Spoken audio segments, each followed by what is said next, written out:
សួស្តីពុកម៉ែបងប្អូនទាំងអស់គ្នាស្វាគមន៍មកកាន់ Channel នៅពូភានីទៀនរឿងនេះបានកើតឡើងអំឡុងឆ្នាំ2010ខណៈពេលដែលខ្ញុំបានឡើងទៅភ្នំពេញដើម្បីទៅចូលរួមវគ្គបណ្ដុះបណ្ដាលផ្ទៃក្នុងរយៈពេល1សប្តាហ៍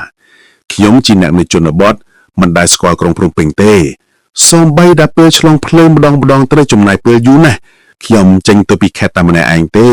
កាលនោះខ្ញុំជិះឡានក្រុងសូរិយាបែននៅម្ដុំផ្សារធំថ្មីក្រោយពីពេលធ្វើដំណើរទៅដល់រាជធានីភ្នំពេញខ្ញុំបានរកតុកតុកដើម្បីរកផ្ទះសំណាក់នៅក្បែរក្រសួងសម្រាប់ងាយស្រួលចេញចូលទៅរៀនខ្ញុំស្វែងរកចុះស្វែងរកឡើងក៏ឃើញផ្ទះសំណាក់មួយនៅផ្លូវទុយបីជួរក្រោយផ្លូវជាតិឃើញថាកំពុងតែសាងសង់ក៏ចុះទៅសួរម្ចាស់ផ្ទះសួស្តីបងផ្ទះសំណាក់បងបើកទទួលភ្ញៀវឬនៅពេលនោះមានបរិះម៉ាត់ធំដំបងនិងសម្បុរខ្មៅបានចេញមកទទួលអូនមួយយប់ប៉ុន្មានដែរបងនៅទីនេះមួយយប់តែ$5ទេកង្ហាល$10សម្រាប់ម៉ាស៊ីនទឹកអូនយកមួយណាហេតុតែចង់សន្សំលុយខ្លះខ្ញុំក៏សម្រេចចិត្តយកបន្ទប់$5ខ្ញុំក៏សម្រេចចិត្តថាសម្រាប់មួយយប់សិនបើសិនទីមានផាសុកភាពខ្ញុំនឹងកក់សម្រាប់មួយសប្តាហ៍តែម្ដងខ្ញុំក៏បានអីវ៉ាន់ទៅទុកក្នុងបន្ទប់ឃើញថាបន្ទប់នៅក្លិនថ្នាំមិនស្គួតល្អផងប៉ុន្តែស្អាតខ្ញុំមិនគិតច្រើនក៏ចូលទៅមួយទឹករួចរៀបចំខ្លួនទៅរកហូបអីនឹងទៅមើលក្រសួងសិនព្រោះលើកទី1ទៅស្គាល់ទៅមើលឲ្យហើយខ្លាយវង្វេងផ្លូវផងក្រោយពីត្រឡប់មកវិញម៉ោងជាង6យប់ទៅប៉ុន្តែដូចដឹងស្រាប់ហើយភ្នំពេញមិនងងឹតទេប៉ុន្តែផ្លូវដែលទៅផ្ទះសំណាក់ដែលខ្ញុំសម្រាប់គឺងងឹតដោយសារតែក្បែរនោះមានផ្ទះខ្ពស់របងខ្ពស់និងមានដាំឈើទៀតខ្ញុំក៏បានដើរម្នាក់ឯងទៅផ្ទះសំណាក់ប៉ុន្តែមានអារម្មណ៍ថាហាក់ដូចជាមានអ្នកដើរពីក្រោយគិតមកដល់ចំណុចនេះពិតជាគួរឲ្យស្រីវណាស់ព្រោះល្បីថាភ្នំពេញសម្បូរចៅឆក់ប្លន់ឬស្ទាវព្រោះខ្ញុំមិនបានគិតដល់រឿងខ្មោចអីទេខ្លាចតែមនុស្សទេខ្ញុំដើរបណ្ដើរឬសូរសម្រាប់ជើងមនុស្សដើរពីក្រោយបណ្ដើរស្ទើរតែនឹងគៀកខ្លួនហើយខ្ញុំក៏ងាកក្រោយមើលតែពុំឃើញអ្វីសោះខ្ញុំក៏គិតថាប្រហែលជាសំឡេងខ្យល់ប៉ាក់នឹងអ្វីហើយគុំគិតច្រើនពេកទីបញ្ចប់ខ្ញុំក៏បានមកដល់ផ្ទះសំណាក់ខណៈពេលខ្ញុំកំពុងសម្រាកមកប្រហែលជា12រំលងអាទិត្យរីស្រាប់តែសំឡេងក្ដុងក្ដាំងឬសំឡេងមនុស្សស្រែកឡូឡាដូចជាឆ្លោះគ្នាអញ្ចឹងខ្ញុំក៏គិតថាប្រហែលជាសំឡេងអ្នកជិតខាងទេប៉ុន្តែពេលស្ដាប់យូរទៅឮខ្លាំង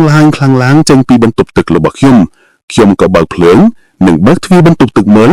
តែមិនឃើញមានអ្វីប្លែកទេខ្ញុំក៏បិទភ្លើងដេកបន្តប៉ុន្តែគ្រាន់តែបិទភ្នែកភ្លាមស្រាប់តែមានសំឡេងមកស៊ុបដាក់ក្រដាសត្រចៀកខ្ញុំថាចេញពីទីនេះទៅហើយស្រាប់តែឮសំឡេងសោយយ៉ាងគួរឲ្យខ្លាចពេញបន្ទប់